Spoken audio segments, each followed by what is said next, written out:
একটা বিষয় জেনে আপনারা অবাক হবেন। ভারত এবং পাকিস্তানের মধ্যে যে ৪ দিনের যুদ্ধ হয়েছিল, সেই যুদ্ধে কিন্তু পাকিস্তানই জিতেছে। কিভাবে? ভারতের যেই দামি, দামি যুদ্ধবিমান, ২ টি রাফেল যুদ্ধবিমান সহ অন্তত ৬ থেকে ৭ টা যুদ্ধবিমান তারা বিধ্বস্ত করেছে। তার বিপরীতে ভারত পাকিস্তানে ভারত মানে ক্ষেপণাস্ত্র ছুঁড়েছে। সেটা যে লক্ষ্যভ্রষ্ট হয়েছে বা মানে বড় ধরনের কোনো ক্ষতি করতে পারেনি। কিন্তু একেবারে টাটকা ২ টা রাফাল যুদ্ধবিমান ফ্রান্সের তৈরি, খুবই দামি এবং ৪ টা অন্য যুদ্ধবিমান মানে ধ্বংস হয়েছে। খেয়াল করেন যে হঠাৎ করে ট্রাম্প কেন পাকিস্তানকে নিয়ে এত হুলস্থুল করছে। পাকিস্তানের এই সামরিক শক্তি আমেরিকার নজরে এসছে। তারা বুঝতে পারছে যে পাকিস্তান অত্যন্ত শক্তিধর একটা দেশ। তারা যে ভারতকে এইভাবে মোকাবেলা করতে পারবে এটা কল্পনা ছিল না।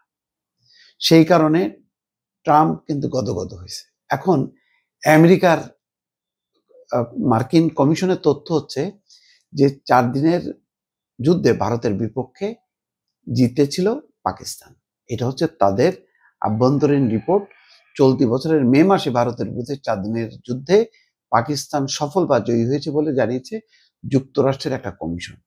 এবং তাদের গোয়েন্দার রিপোর্ট তো আছে। দেখেন তার পরপরই কিন্তু ট্রাম্পের নজর গেছে পাকিস্তানের দিকে এবং ভারতকে বলতেছে যে পাকিস্তানের সাথে সম্পর্ক করতে, বলতেছে যে তেল তাদের কাছ থেকে কেন, এবং সেখানে স্বর্ণের বিশাল খনি আছে। সেটাও ট্রাম্প বুঝতে পেরে পাকিস্তানের গুরুত্বটা বেড়ে গেছে। সৌদি আরব কেন নিরাপত্তা চুক্তি করছে? পাকিস্তানের শক্তিমত্তা দেখে সৌদি আরবও মুগ্ধ। এই জন্য তারা এমন একটা চুক্তি করছে যে সৌদি আরব আক্রান্ত হওয়া মানে পাকিস্তান আক্রান্ত, পাকিস্তান আক্রান্ত হওয়া মানে সৌদি আরব আক্রান্ত হওয়া। এইভাবেই তারা বিষয়টা গ্রহণ করবে এবং তারা পাল্টা যুদ্ধ করবে ২ দেশ মিলে। এটা কেন? ওই যে ভারতের বিরুদ্ধে তাদের যে সাফল্য, সেই সাফল্যের ভিত্তিতেই কিন্তু এই অগ্রগতি। আরেকটা খেয়াল করেন, কয়েকদিন আগে নয়াদিল্লিতে একটা বিস্ফোরণ হলো, প্রায় ১৩ জন না ১৭ জন মারা গেল।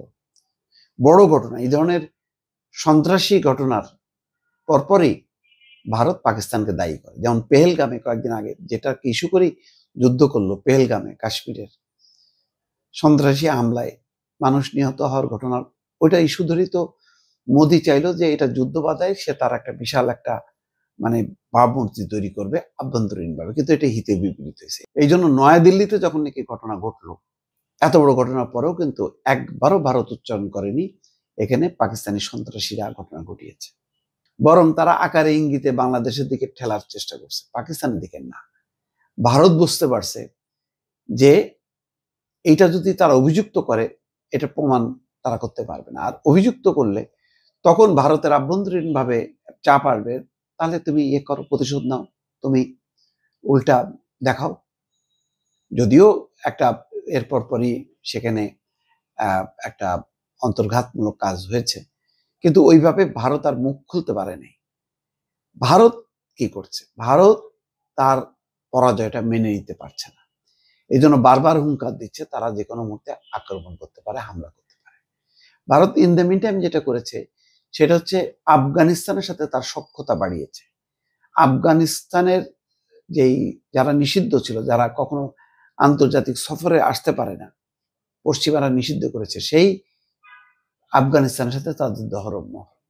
দূতাবাস খুলেছে, আফগান পররাষ্ট্রমন্ত্রীকে আমন্ত্রণ করেছে এবং তারপর পরে দেখা গেল ওই টিপিপি মানে পাকিস্তান তেহরিক তালেবান, তাদের ঘাঁটি লক্ষ্য করে পাকিস্তান ওই সফরের সময় কাবুলে হামলা চালায়। কারণ পাকিস্তান বুঝতে পারছে যে ভারত এখন অন্যভাবে খেলছে, সরাসরিভাবে তারা খেলবে না, কিন্তু তারা ওই কাবুলে আশ্রয় নেওয়া পাকিস্তানি সন্ত্রাসী গোষ্ঠীকে মদত দেবে। এই জন্য আফগানিস্তানের সাথে তাদের সখ্যতা। ফলে দেখেন এখন কিন্তু আগের মতন করে দিল্লি বা ভারত সরাসরি পাকিস্তানকে অভিযুক্ত করতে সাহস পাচ্ছে না। কারণ তাতে আন্তর্জাতিক শক্তিগুলো ভারতের বিপক্ষে চলে যাবে। এমনি আছে ভারত বিপদে, শুল্ক ট্যারিফ নিয়ে এখনো সমঝোতা হয়নি। তারপরে ট্রাম্প একটার পর একটা অপমানজনক কথাবার্তা বলছে। সব মিলায় এর মধ্যে আবার প্রকাশ পেয়ে গেল যে 4 দিনের যুদ্ধে হেরেছে। সব মিলে ভারত বেকায়দে আছে, পাকিস্তান সেই জায়গাতে কিছুটা স্বস্তির জায়গায় আছে। অন্তত পশ্চিমা গোষ্ঠী, মধ্যপ্রাচ্যের শক্তিধর দেশগুলো এখন পাকিস্তানকে আমলে দিচ্ছে, মূল্য দিচ্ছে। এটাই হচ্ছে পাকিস্তানের প্রাপ্তি। দর্শক।